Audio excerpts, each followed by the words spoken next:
Hold on. Happy New Year. Happy New Year. My name is Damita Chatman, and I'm your host for the next hour to take a stand where we speak life into the community. This is going to be a special show today, so I'm asking everybody to just be patient that we get through this show because, like I said, this show is very special. Not only to me but to the community. We are honoring Mr. Reggie Tatum today. I want to thank my guests for coming. And so we're going to be getting ready here shortly.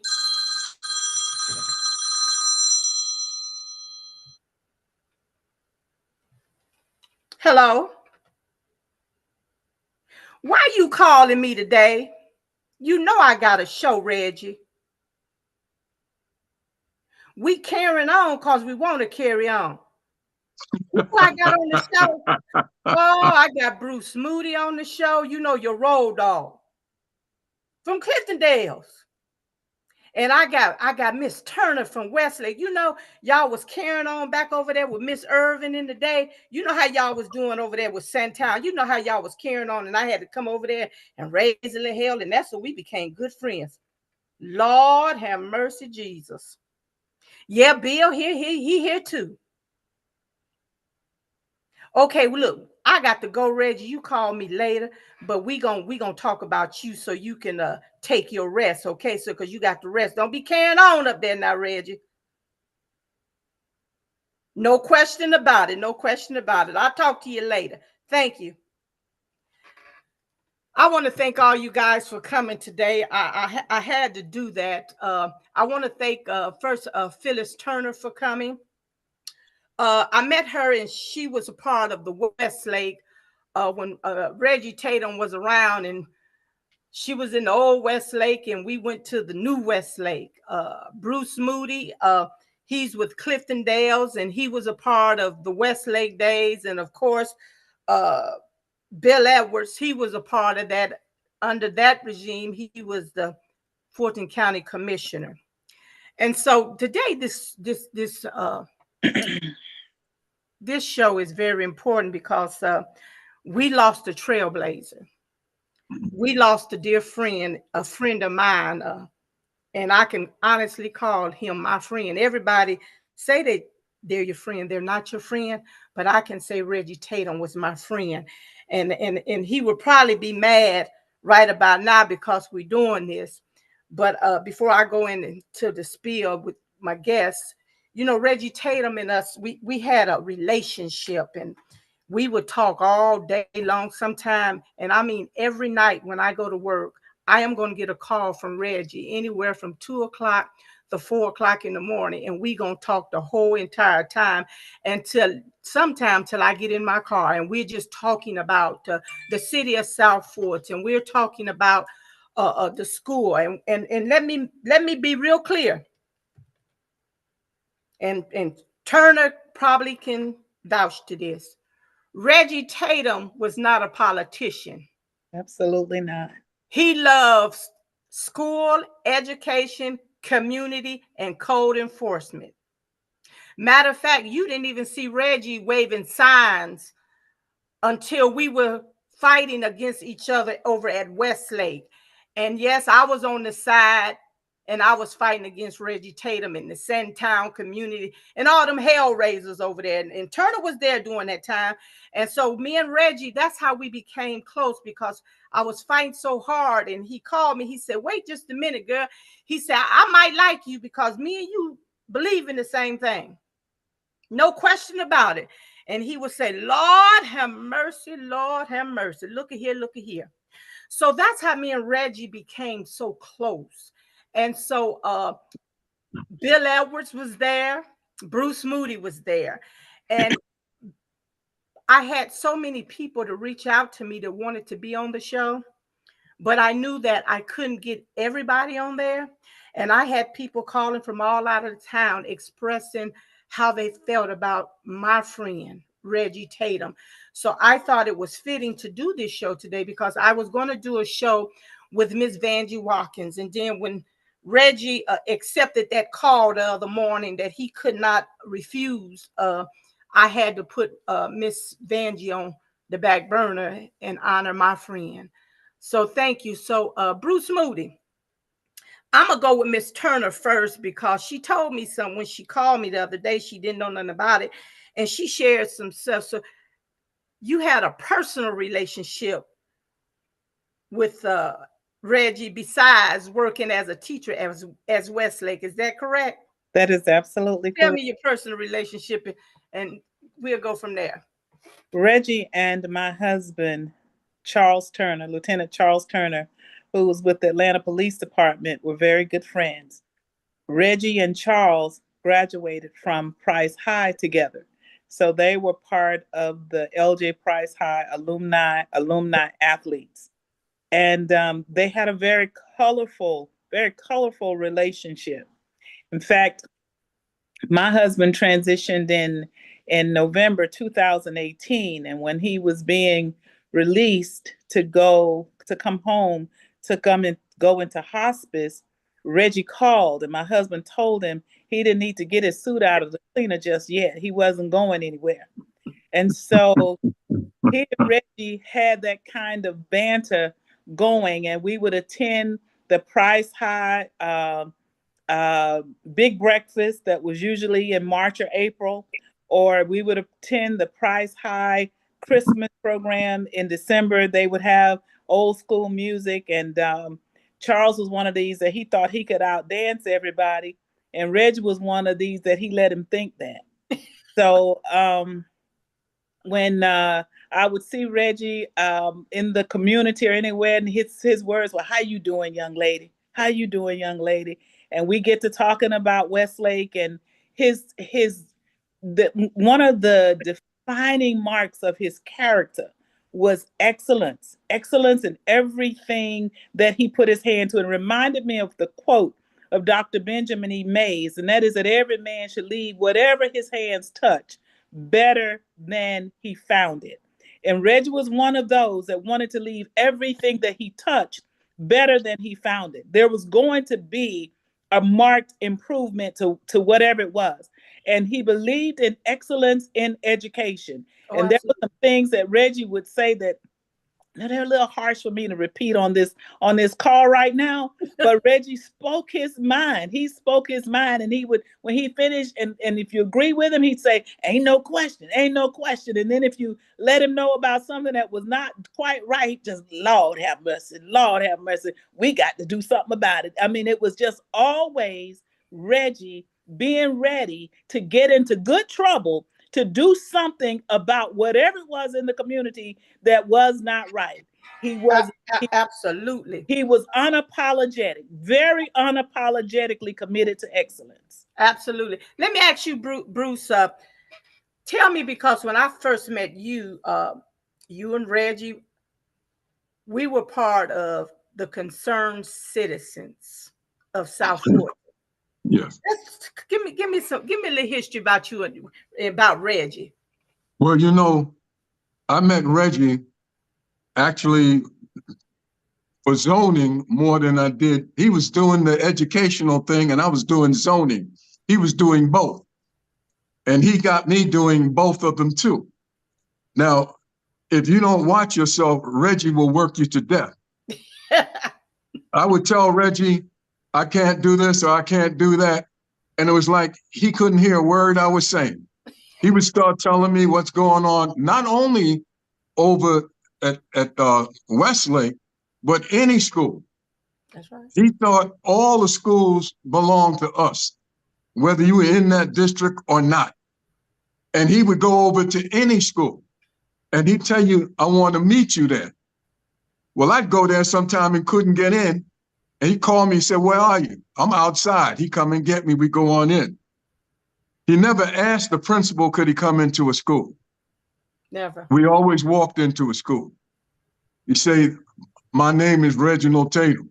And if he didn't, then no one answered, he'd say it again a couple of times. And he'd say, well, we don't go this way, we'll go around the other way to the principal's office. Yes. The thing that I loved about Reggie always knew what he was talking about. Absolutely. You would think he was the principal of the school. I'm gonna give you an example. After we had all that big fight to get Westlake, he asked me to come over. We're going to go on tour and look at Westlake, the new Westlake. We're walking into this building, and he says, oh, no, we can't have this. We can't have this. And I'm saying, what's the problem, Reggie? There's no kids out here. It's clean and everything. He said, look up there at the front of the school. That's what he said. I look. I said, I don't see nothing. He said, you see that water? I said, yeah. He said, where the hell is that water going? I said, I don't know. He said, that water going right back in the school. This is a brand new school. How they gonna have that going back in the school? Well, he went in there. They greeted us. He said, he didn't say no, I want to see the custodian. And when the custodian came, we walked back out. He showed him what's talking about. He said, that stuff got to get out of here. Principal didn't tell the custodian. Superintendent didn't tell the custodian. Reggie told the custodian, that stuff got to get out of here. That's right. The other thing that he loved to do, which I didn't like to do, was go all the way up on the north side. We go up on the north side, and he look at these buildings, and he say, how did the flowers get here? How did the benches get here? How did this get here? We don't have that. We got to go inside and find out how the hell they got that stuff. That's right. And we go inside, find out, and then we come back down here and demand that we get the exact same thing. But that's what I loved about it. But I want to say something else. And people may not like what I particularly say. I want you to tell the truth. That's what you want. So many of us get hung up, especially when someone is representing us as one of our leaders, and they go up on the stage and they go up to the mic and they begin talking. And we get concerned about their grammar and their diction. But we're not worried about whether they have truth and conviction. You better say that.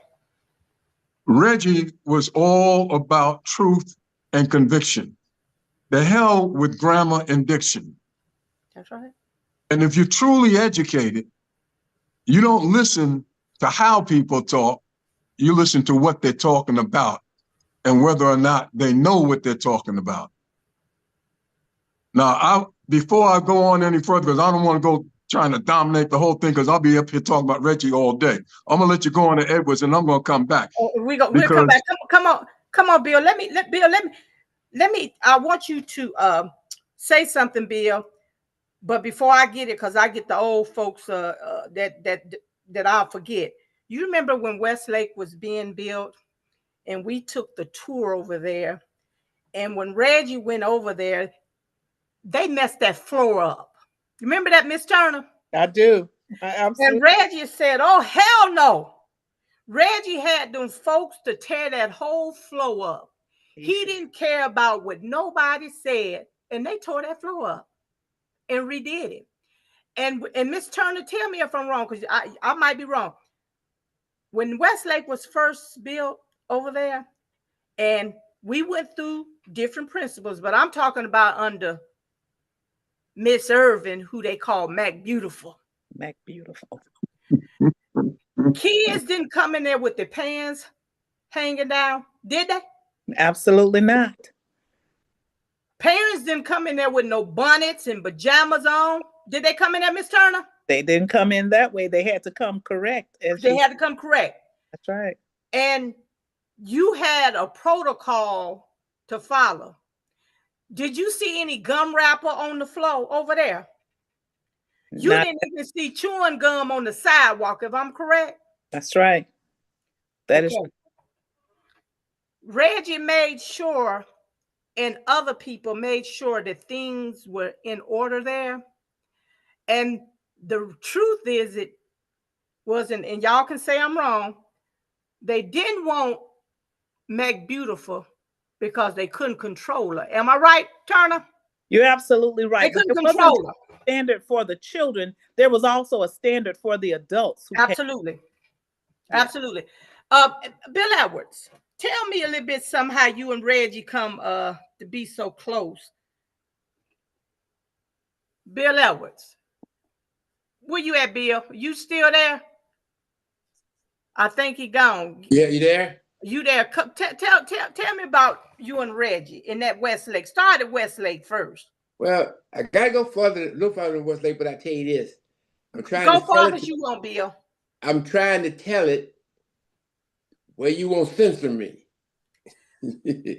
Because Reggie and I's conversation wasn't always cute. That's right, I know. So I can't use some of the vernacular and the words that Reggie used at the time. But let me tell you one thing. In 2000, when I ran for county commission and I won, Reggie wasn't on my team. Reggie was with someone else.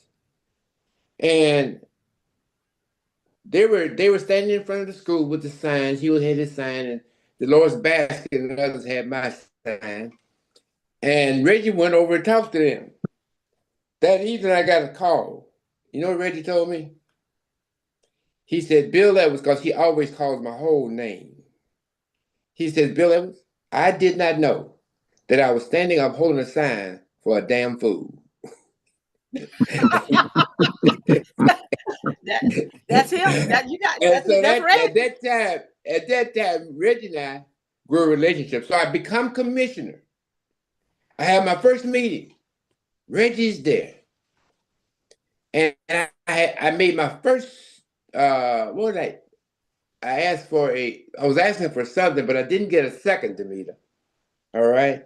And I was really hurt by that. You know, I'm a rookie commissioner. Like, y'all can't even give me a second to a motion. And after it was over, Reggie came up to me. He said, young man, I know you feel like you're down. I said, Reggie, you know, they didn't give me a second to my motion. I felt kind of bad about that. You know what he told me? He said, you got to understand one thing. Everybody in your district ain't got good sense. He said, you never got 100% of the vote. Now listen to that. That got me. You never got 100% of the vote. So there's always going to be some people for you and going to be some people against. That started me thinking differently about what's going on in the community. And Reggie and I, we were very close. I mean, I took a bunch of, Reggie always tells the story about when I became commissioner, I took the whole economic development department to Florida. And the reason I took them because I went into their offices, Bruce, and you may remember I said, you cannot do economic development out of a magazine. You got to get out here and see some things. We took them to Florida, and we came back to Damita, and we had to sit with Reggie and tell Reggie everything we saw. That's how your roundabouts came. That's how your sidewalks in front of existing people, existing projects came about. And Reggie would never let people forget that you should have been on that trip with Bill.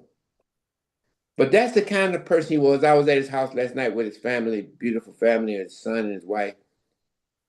And God's got their hands around that family, and that's a good thing. They're preparing to get Reggie away.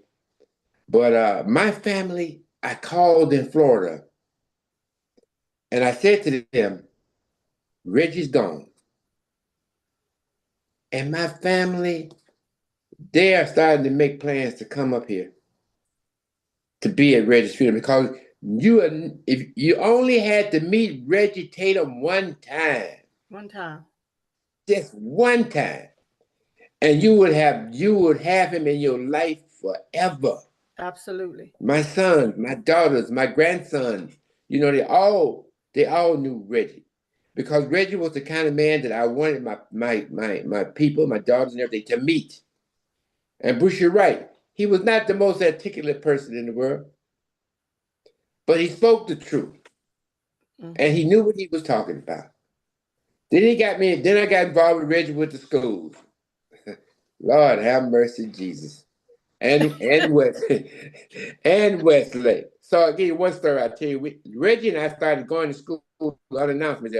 She started just showing up at schools, right? Made a lot of people kind of nervous that me and Reggie would just show up to their school. So we were at Bethune Elementary. I was late. Reggie was already there. Reggie called me on the phone and said, Bill Evans, I'm at Bethune, but the principal won't let us in. I said, hold on right there, I'll be there. That was Reggie. I said, hold on right there, I'll be there. We got there at the Bethune Elementary. That principal not here no more. He didn't last long after that. And we told that principal that we're gonna walk this school, and we probably know the school better than you do, and you're gonna move aside. And then he moved aside, and we got in. That's how Reggie was, whether it's football, whether it was student government, whether it was parent teachers association, whatever it was all about them children and all about the facilities that we call today schools. Absolutely. So, you know, Bill, what I'm going to say, you might see this cap and gown behind me. I had to pull it out the closet, and it was my son's, and he graduated from Westlake, the first class out of the new school. I took the chords and stuff off. I just took the basic and put it up there. Mm-hmm. But Reggie promoted education. He supported the school system. He supported the schools. And I remember one time me and him had a conversation, and he said, I went up on the north to PTA, and I asked the question. I said, why isn't it nobody here from the south side? But the north will pack that, wherever they're at, they'll pack it. And he said, we got to change that down there. And I'm not going to use the word that he used. I'm going to put chocolate chip in there. He said, you know, it's some ignorant chocolate chip down there, Damita. We got to change that. We got to stop this, and we got to demand out of our kids, because we got some good kids down there, and which we did. And I'm gonna share this with you, and then I'm gonna go on. You know, my son went to Westlake, and Reggie didn't know the story, and I gave him the story, and we were doing a Zoom at my house one day, me and him, and he said, Damita, you got to tell that story, girl. You got to tell it. You got to tell it. And I said, well, it ain't my story to tell. It's my son's story to tell. He said, no, but you the mama. You need to get in them schools and let them parents know. So he would ask about my son every time he pick up the phone and call. But when Cameron was getting sworn in, me and Daddy, we late. When we turned the corner, Reggie's sitting there with his hat on and his legs crossed. He said, I've been here ever since 8 o'clock. Why you ain't here? And I said, Reggie, you know I had to do this and that. Oh, no. Reggie, you would have thought that my child was his child. He was so proud of that moment. And then he had an opportunity to talk to my son. Never had a conversation with him. And he talked, and we was doing the swearing in. I looked over at the guests that was there, and they all boo-hooing. Reggie boo-hooing. And he said, anybody that graduate from our schools need to come back into the community. And I agree. We don't have bad kids in our school. What we have is parents is neglecting them because they're so caught up into the who's who and their houses and their cars, where our kids is being neglected. I was at the school every day. Miss Turner tell you, every day. So that's how me and Reggie got involved, doing stuff like that in zoning. Reggie loved his community, and he loved the kids. Now, if you did something wrong, Reggie gonna tell you. Every morning when he called, when he say good morning and how you doing, you know what he said? Damita, we got to do something about that horse farm down there on Butner. I said, I get it, Reggie, I get it. It's a disgrace. A disgrace before God. That's what they said. So let me ask you something, Turner.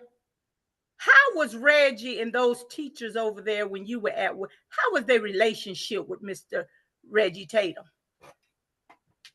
You know, that's an interesting question because Reggie could appear, he could appear to be abrasive. If you get beyond that, you couldn't miss his good intentions. Mm-hmm. And you couldn't miss his support for the teaching and learning process. Right. And he was non-compromising. Substandard mediocrity, that was a non-negotiable for Reggie Tatum. That was a non-negotiable. And so for the teachers like Dr. Chantry Sims Holloman and so many others, Douglas Edwards, who was in the magnet program, Yes. just there were so many teachers who were on his radar. They were on his radar because he knew that they were giving all of 100% and then some. When I took students to South Africa, I took 2 years back to back. I took both my delegations under Ms. Irwin took the students to South Africa. Reggie was like, that's what they need, young lady. They just need some exposure.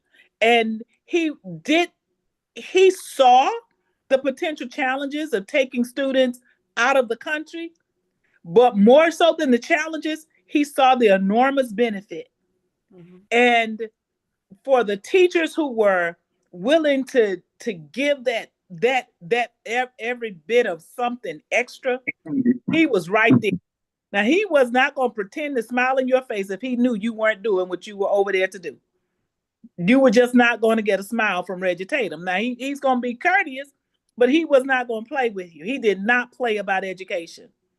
And so for the most part, he was right there to support anything and everything that we did that had benefit for the lives of those children. There was no question about that. And to say that, no question, young lady, no question about it. No question. No question about it. Let me ask you, Bruce, he was a big thing on litter and code enforcement. Yes. Well, basically, he was the father of that. And I'm not sure whether that came under Bill or the person before him. But they went down to Washington, D.C. and checked out how the code enforcement worked. And they brought it back to Fulton County, and they organized the first code enforcement department. They asked me to be on that board. And they used to televise that every week. I think it was on Tuesday. And on Tuesday about 8:30 in the morning. But the thing that was so important, and we had trouble doing it, obeying the rules.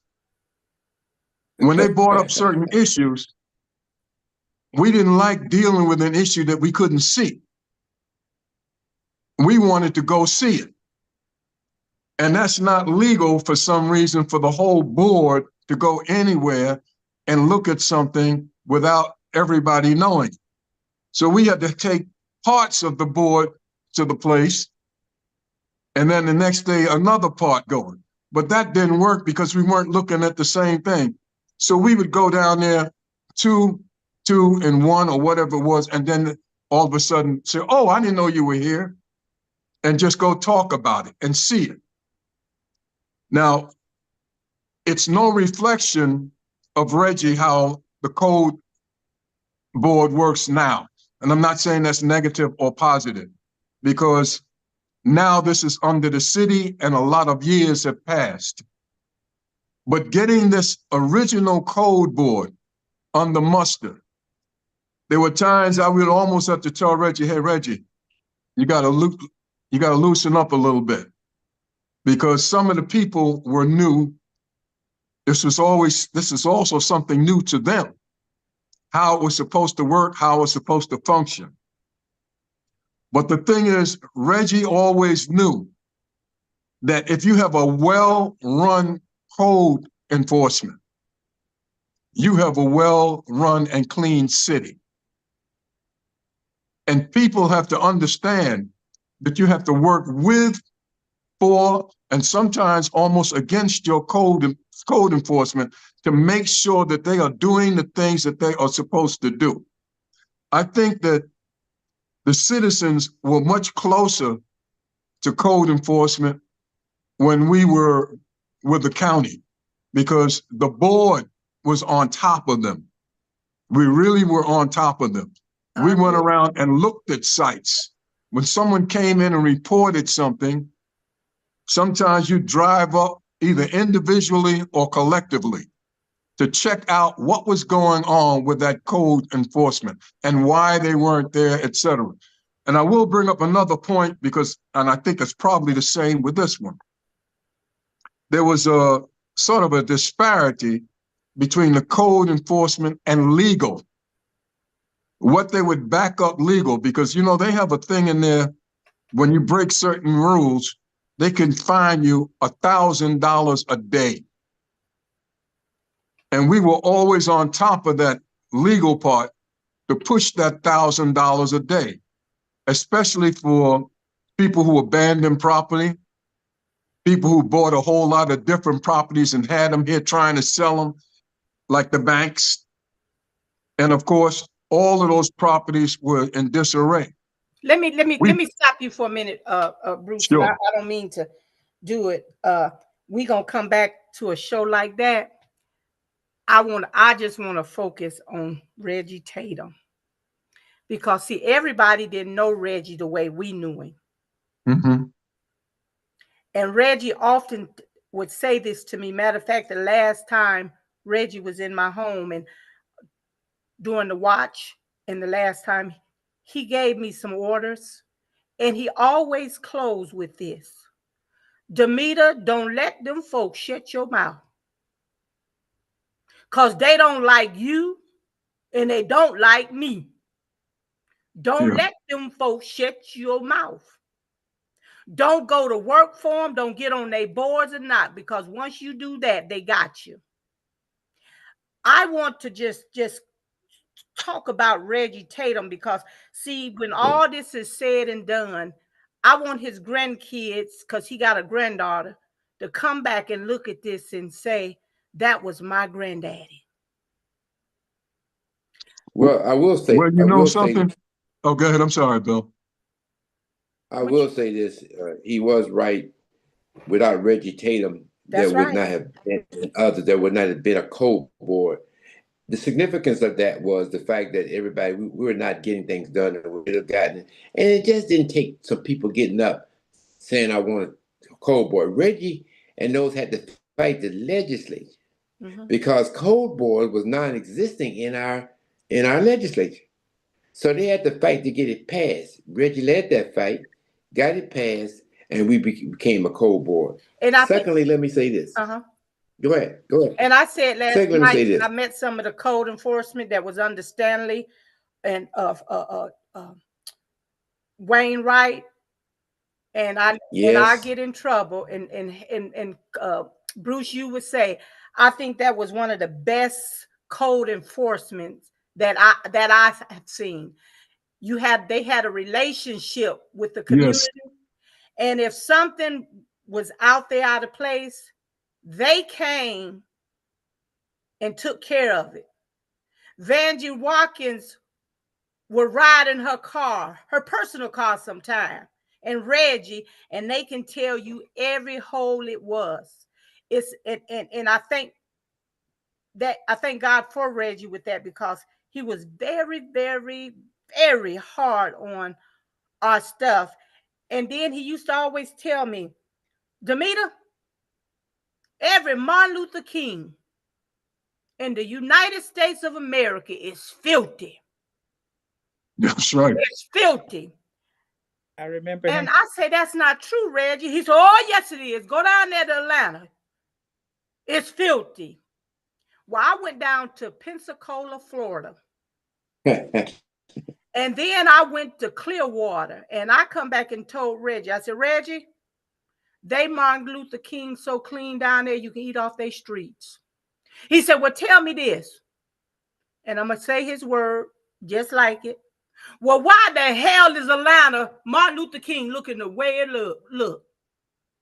That's the kind of stuff Reggie Tatum paid attention to.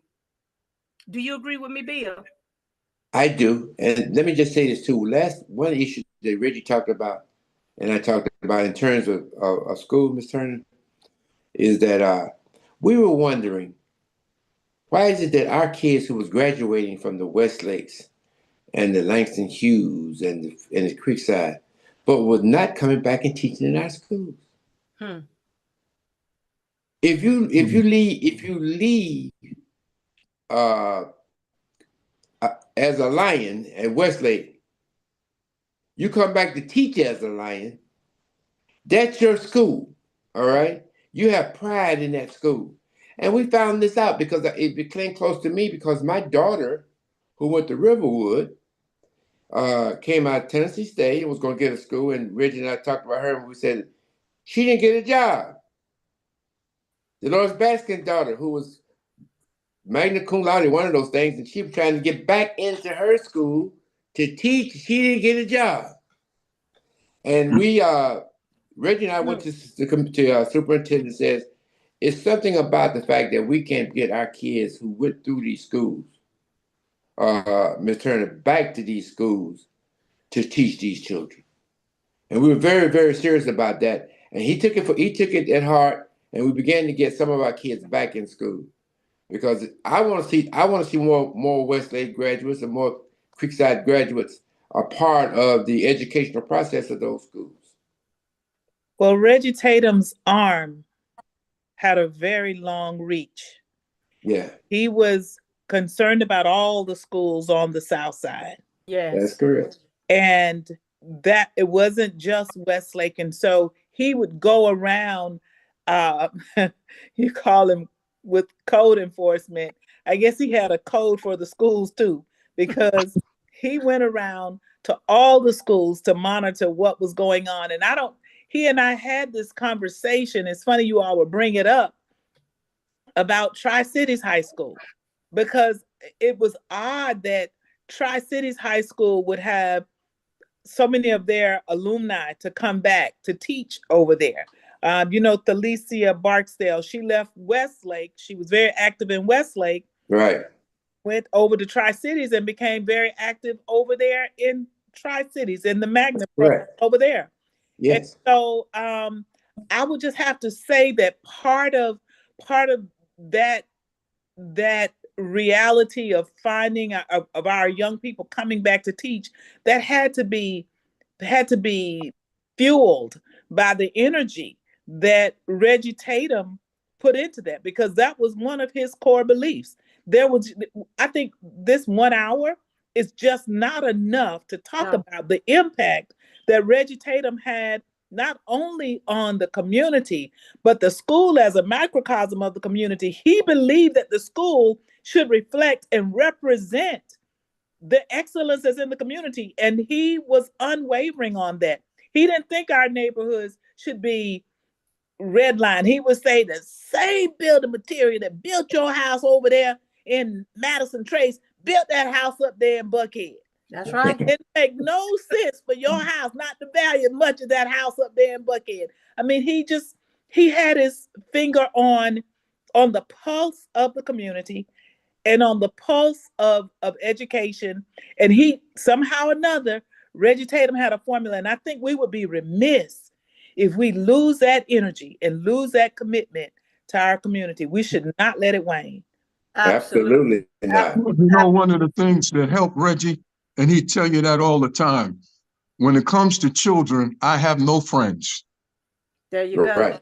He did. You don't care. They come first, and he didn't have to apologize to anybody about how he felt or what he was going to say. And a lot of times he went ahead and said it. That's right. And he said it right to their faces. But he never was concerned about what you thought about it. Right.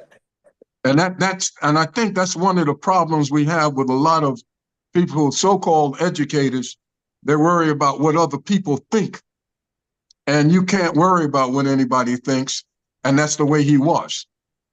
It was, this is the project that we're on right now. We're talking about manners, or we're talking about math, or whatever it is. That's what we're going to stick to it. and everybody better be in the right program. Right. Let me ask you, cause and you can tell me, Bill, if I'm wrong or not. You know this thing called politics. I have never heard Reggie say whether he was a Republican or Democrat. And we went to a gala back here. Bill, you was there, and I first had a hard time. Want to go? I forgot to take my phone off the hook. But I apologize. And so Reggie told me, he said, Damita, you got to cross the aisle. You got to work with them Republicans and you got to work with them Democrats to get some done. And I started to change my mindset on that because we do have two different views, but we all got to work together. And the school board, is her name Geraldine? Is that correct? Yeah. Yeah. I had interviewed her and people got mad with me. And I called Reggie. I said, Reggie, she's on the school board. Why can't I interview her? And Reggie said, you don't worry about them. Because she up there on the north side, but she still represents some of the South Fulton area. That's and right. we gonna need her help. So I think Reggie had that reach with everybody that he got it done. Do you agree with me, Bill?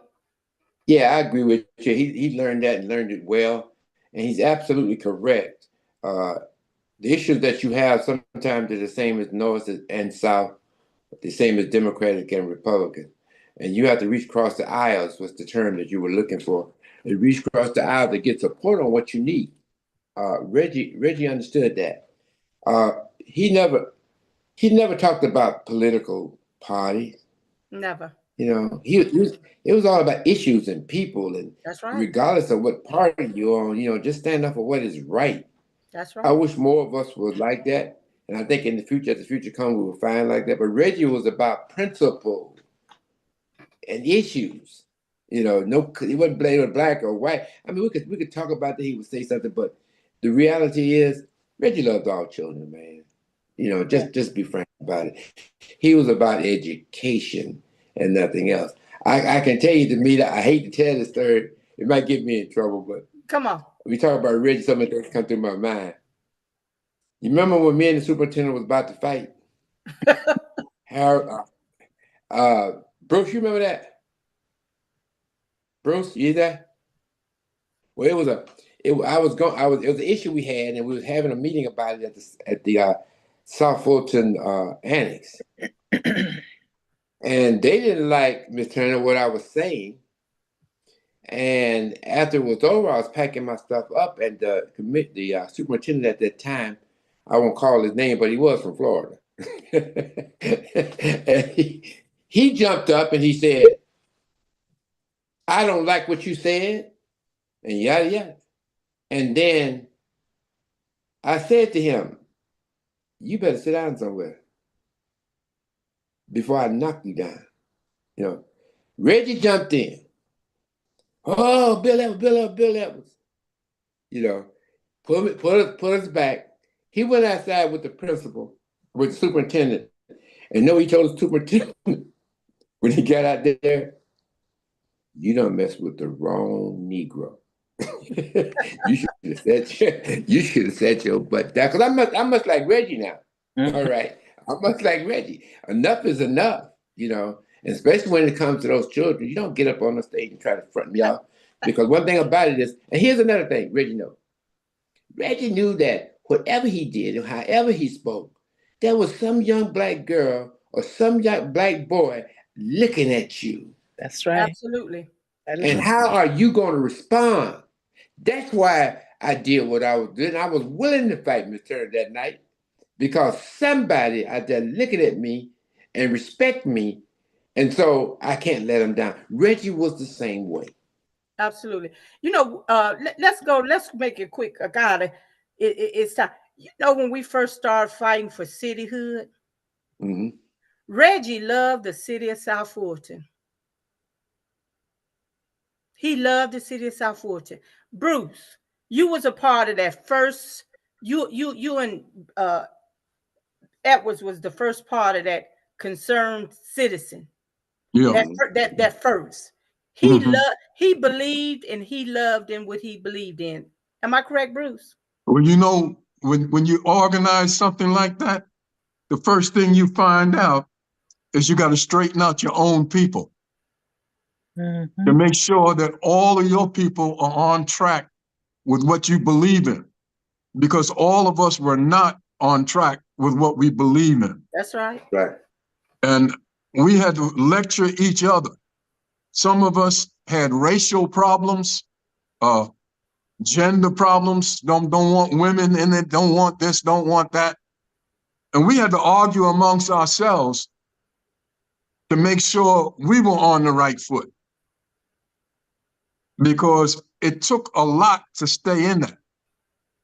And and Damita, the worst thing about it, you were the only one who really ran when we got ready for that city.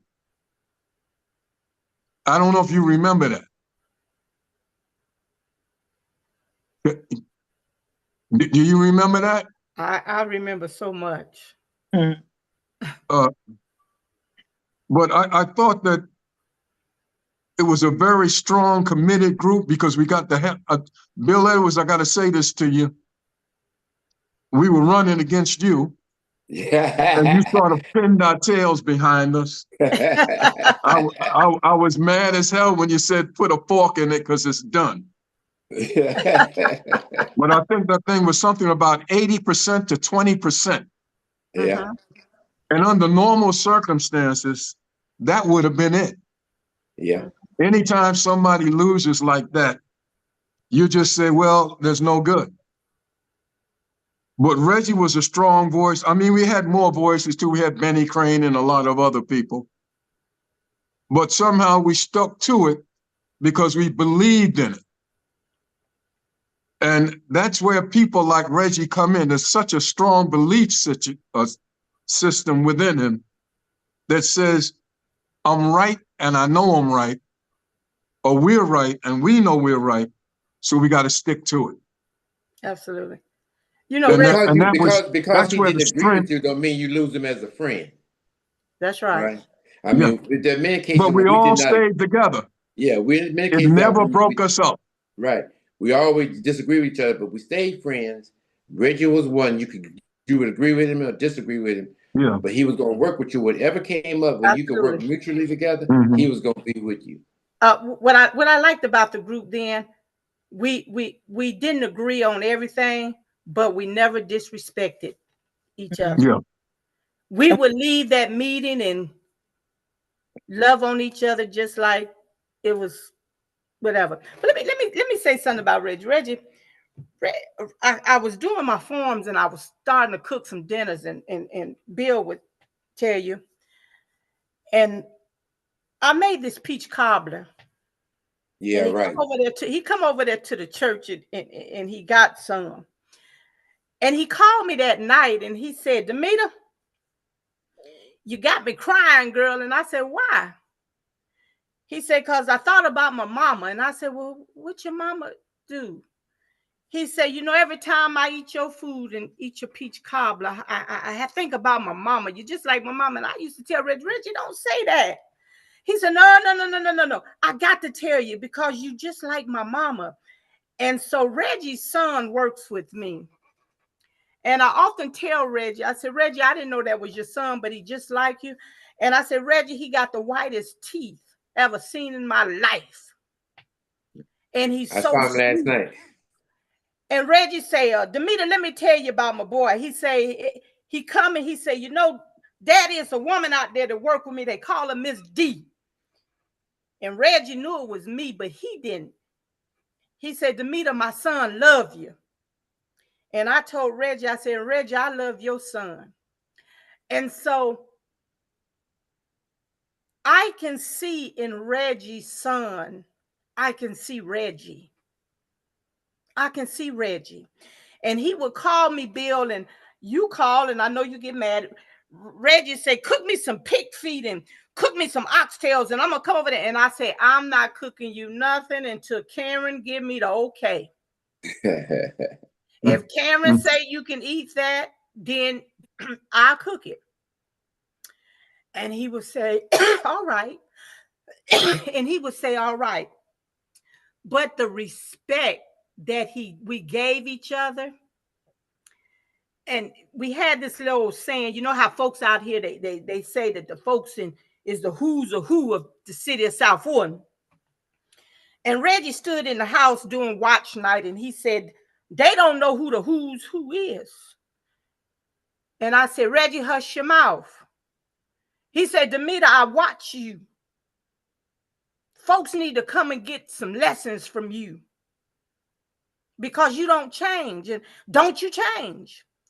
Bill, that's what I like about Reggie, because even when Damita was wrong, he gonna call and tell me I'm wrong, but we ain't gonna fall out.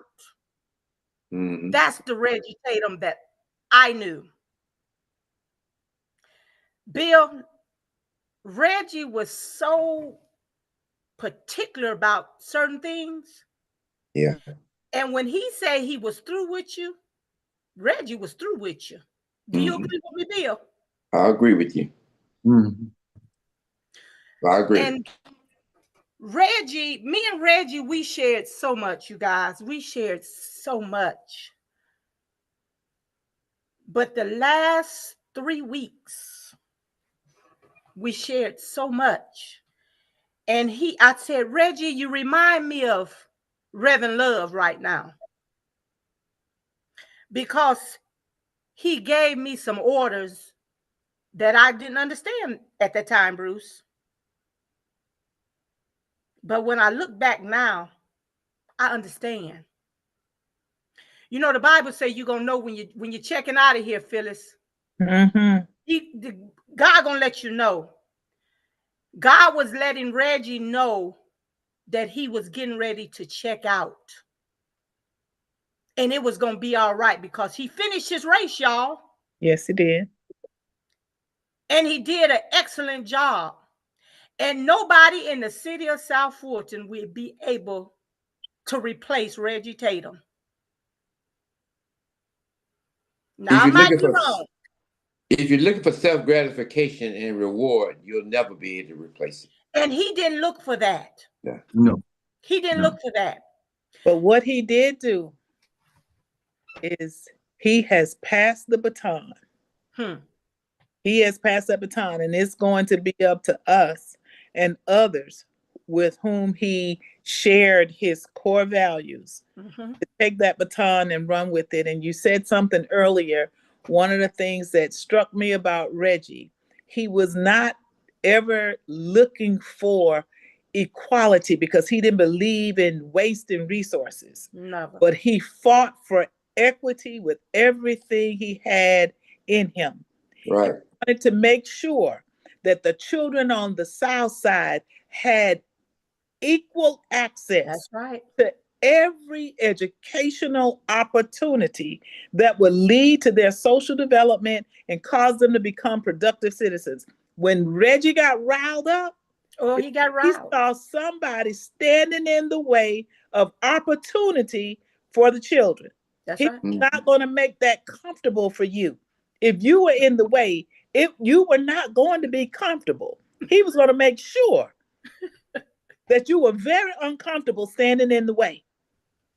And to talk about Reggie Tatum in the past tense is really odd for me right now. To you know, it's it's like I look to see him on the motorcycle. You know, I look to see him at the station. You know, but here we are, and when we look at each other and what we do, as Reggie has taught us to do, we still see Reggie in each other, still in the fight, because the struggle definitely continues. It is not over. That's right. That's right. That's right. That's right. That's right. Let me ask you this. Zoning. He was very particular, Bruce, about what was built down here, and he didn't let folks do anything. Am I correct, Bruce? Yeah. Oh yeah. That's a big fight still going on. Because we're concerned about how we're going to look in the future and what we're getting. Mm-hmm. And something Edwards told us a long time ago about response time. How long does it take a police car to get to your address if you call and say somebody's breaking in your house? Mm-hmm. Zoning has a whole lot to do with that. The way we zone our city, you start stacking up apartments and all of these other things. What used to be 15 minutes will end up to be 25 minutes. And that 10 minutes will cost us. That's a lot. Yeah. And we have to be very, very careful. And that's one of the things I liked about Reggie and people like Harold Reed, is that they watch little things, because those little things that you let go by turn into big things that you can't move later on. And Reggie was firm. I'm going to give you some things that we used to do, just a couple of things we used to do that are no longer legal. We used to go to the commissioners, and we used to do it here. And you used to get 3 minutes to speak, which really is not enough time. If I was first or someone was down there, they would yield time to somebody else so that they had 6 minutes so they could really say something. Well, they don't do that anymore. You can't do that. They stopped, they caught on to that fast. And we also used to tell people, someone, for instance, you're talking about, and it could be education, you're talking about building the new schools, and a person behind you wants to tell the board about how somebody beat up your child or vice versa. Well, that throws everything off. Well, we used to stand there, and the person would start talking, we cut them off and move somebody else that's going to talk about the same subject. We have to not just remember Reggie. You got to remember what he did. What are the strategies?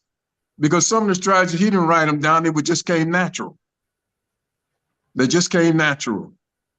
But zoning is going to be a big problem, and we're going to have to be very close-knit in order to beat it. It's going to have to almost go back to the way we were before we became a city, with a lot of contact and a lot of talk, and maybe even a lot of arguing. Because, listen, as he was saying, no question about it, we argued like hell before we became a city and before we became united. And you argued with Reggie, you argued with him and against him. But we always came out of it together. Right. Let me say this, Bruce. Let me say it, Damita. Uh-huh. If I'm in a fight, I'm taking Reggie Tatum with me. I And know I'm you gonna are. tell you what makes him so great in what he did. You there? Mm-hmm. I'm here. Reggie, you talk about zoning, Harold talks about zoning, but Reggie knew zoning. Mm-hmm. Yeah. He knew zoning better than some of my colleagues knew it. Reggie knew school policy better than some of the school representatives may have known. Because one thing about Reggie, he'll tell you something and he'll revert back to where you need to go find it in your policies. That made him outstanding. Yes. Absolutely. It was not just lip syncing and a bunch of stuff. He knew what he was talking about. Absolutely. Absolutely. Yeah. Look, I'm a I'm gonna let Miss Turner talk about that school, and then I'm gonna go to let her have her last 2 minutes, and I'm gonna go down, and then we're gonna close.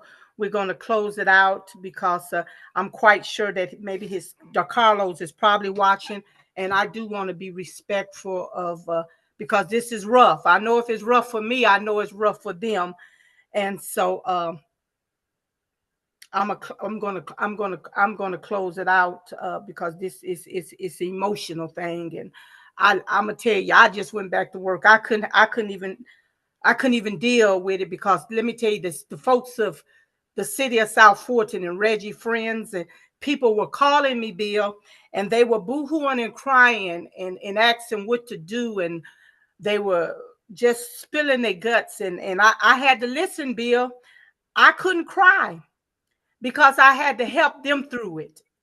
And so again, Friday, I kind of talked to this elected official and I just went crazy. But I knew it had to come out. So I can only imagine how his wife is, Karen, and the boys and the grandkids, because he loved them. And so we're gonna let well. You're good. We're gonna and I know they're gonna be all right.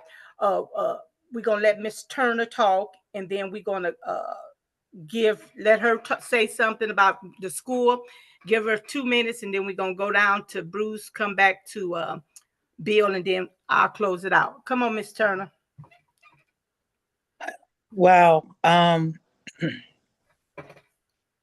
was just sitting here thinking about the way Reggie would post on Facebook when something caught his attention, and he'd give his unadulterated opinion on it, and he would end with, and Reggie Tatum approved this message, and then he put his phone number on there. So if you have any question about what you just read, he was always ready for you to call him, and he would engage with you. The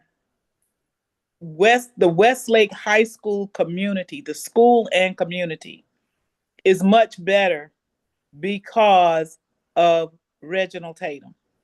Absolutely. It is now, I'm not going to say that it is perfect, but it is definitely much better off. And Reggie Tatum has given us the roadmap for excellence. He's given that to us.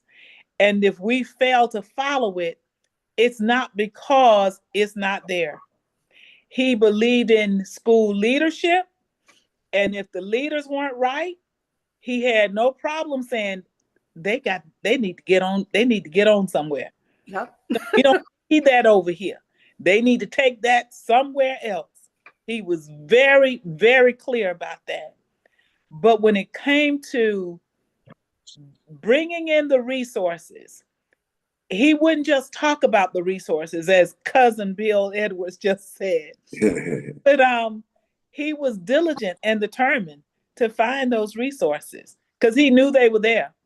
And don't think you're going to save them to be used someplace else, because there's a saying that my mother used to use, and I'm going to edit it a little bit because we were from the country. So I'm going to use the term the farmer. Reggie would say the farmer and the banker were playing 7-Up. And the farmer beat the banker and was scared to pick it up. So that is a modified version. If you want the unadulterated version, you have to call me afterwards. But the point is, Reggie knew what was socially, morally. He knew what we were entitled to as a people. He knew what our children were entitled to.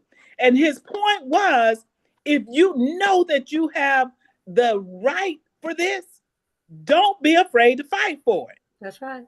Don't let anybody, and as he told you, don't let anybody shut your mouth, because a closed mouth won't get fed. And that was Reggie's, that was one of the defining points about Reggie's character. If he knew that we were morally entitled to it, it was a moral thing for him. Don't take it away from this community and take it someplace else where it's not even needed. That's right. When in fact, more is needed in this community. Let us pursue equity in education. And by pursuing equity, we have a better chance at excellence. But if it's not equitable to start with, we're never going to get to excellence. Gotcha. Reggie was determined that we would have excellence in our South Fulton schools and in our community. All right, thank you. Bruce Moody.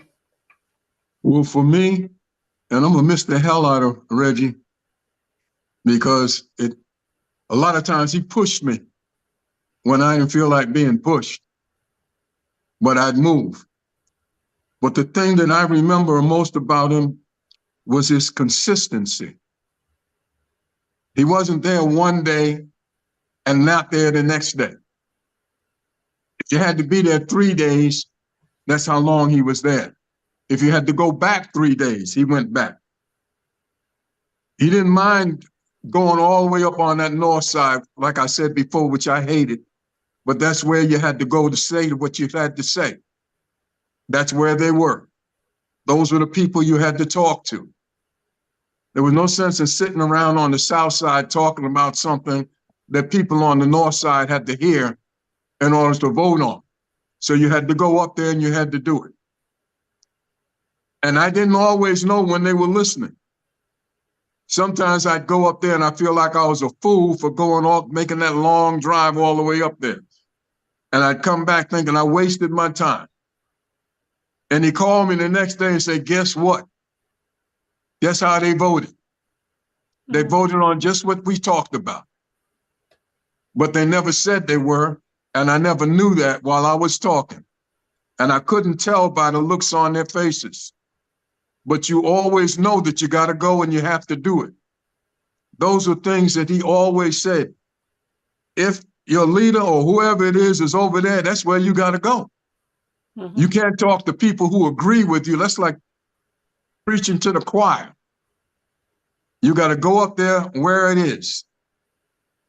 And the biggest thing, you have to confront those people who are almost non-confrontable, but they have to be confronted. If you want what you want, you have to confront it. And that's not pleasant, especially if there's somebody that's close to you. But that's why Reggie was successful because, as I said before, when it came to children, he had no friends. You don't worry about your friendship when your friend is the one that's blocking the way. You have to talk to them and you have to tell them, you blocking the way. You're the one. And it could be somebody you like who's a nice person. To be honest, I started this saying I'm going to miss him.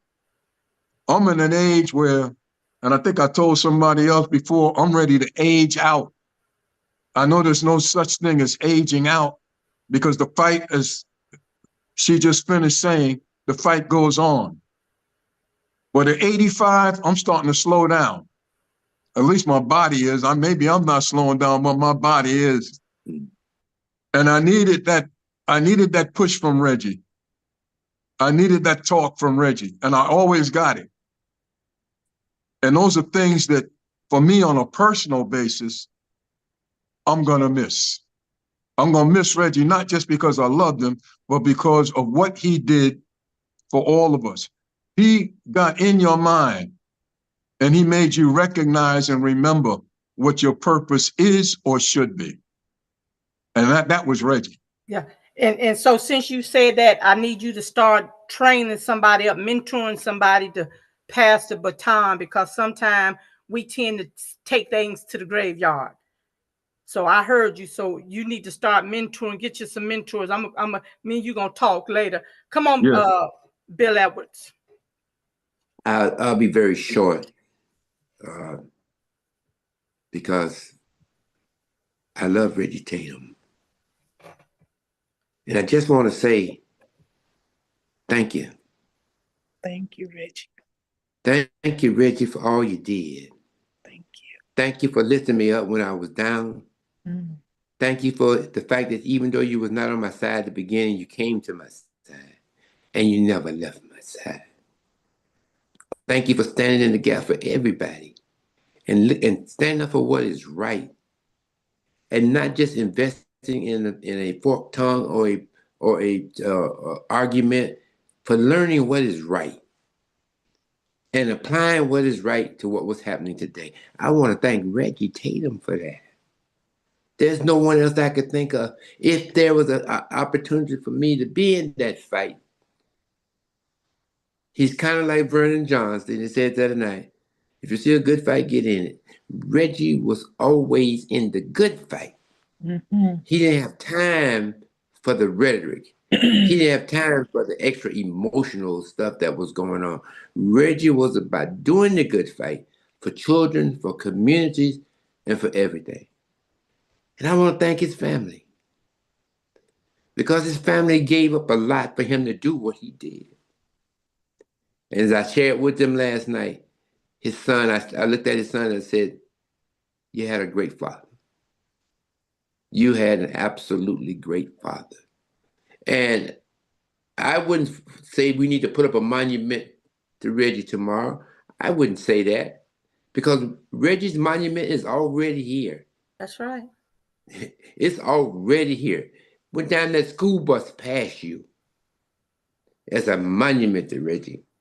Anytime a school is improved or grades are improved, that's a monument to Tatum.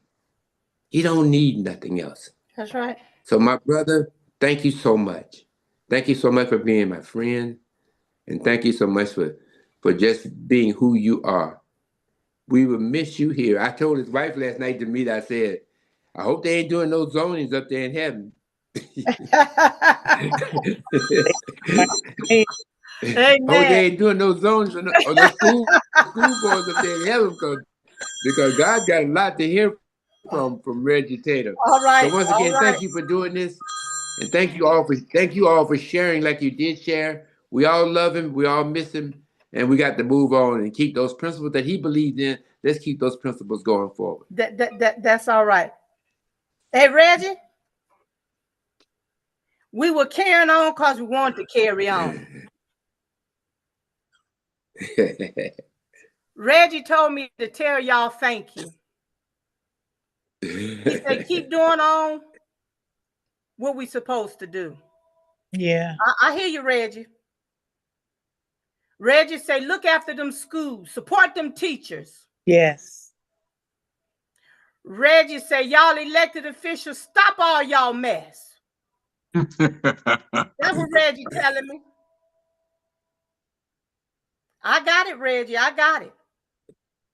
Wow. I got it, Reggie. And we gonna look after your family, Reggie. Reggie, I'm finna close this show out. Take your rest, Reggie. Reggie say ain't no paper up in the heaven. He say it clean. All right, Reggie. I love you, Reggie. Let me say this. I want to thank you guys for coming. Not enough time, but it was all about Reggie Tatum. And Reggie gave me my marching orders. And I'm going to fulfill his orders. Like me or don't like me. But I'm going to continue on. And when he picked up his cake at my house, Bill, he told me, he said, do you understand me, Damita Chatman? And I said, I understand you. He said, and when you put something out, you make sure you fact check it and make sure it's the truth. Because I know you're going to put your truth out. He said, have anybody called you? I said, no. He said, whatever you say, don't you forget to put, I approve this message. I approve this message. Put your number. And I dare him to call you. So what I'm going to say to the city of South Fulton, keep the family lifted in prayer. Keep those boys lifted in prayer, most Karen, because we took a lot of time from her husband. The time she could have been spending with Reggie, Reggie was giving it to the community, and some folks just didn't even care. Mm-hmm. So continue on doing what you're doing. I love you. We couldn't tell it all, but Reggie knew, and I believe in giving folks their flowers while they live. I don't have to go to the funeral and parade and give all them proclamations and them resolutions when you didn't like him and all that line and test the line. I ain't got to do all of that, because I gave Reggie his flowers while he lived. Is So that a again, new word? Test the lion? a test the line. And so let's keep his family in prayer. And his wife, I mean, Karen is such a beautiful lady. I know her personally. That she is. She was the secretary when I was the president of Westlake PTA.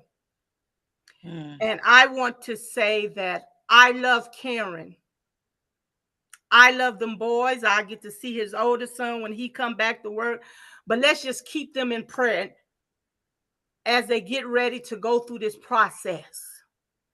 And I bought his peaches because he wanted his peach cobbler. I'm not gonna make it for him, but I'm gonna cook the big dinner for his family and let them enjoy it. And he gonna like that. So again, I want to thank you guys. Have a great day. And I love you guys. Keep continue on doing what you're doing. Thank you. Thank you. Thank you. Thank you for having me. Thank you. I loved it. Thank Thank you. you. No problem. Thank you.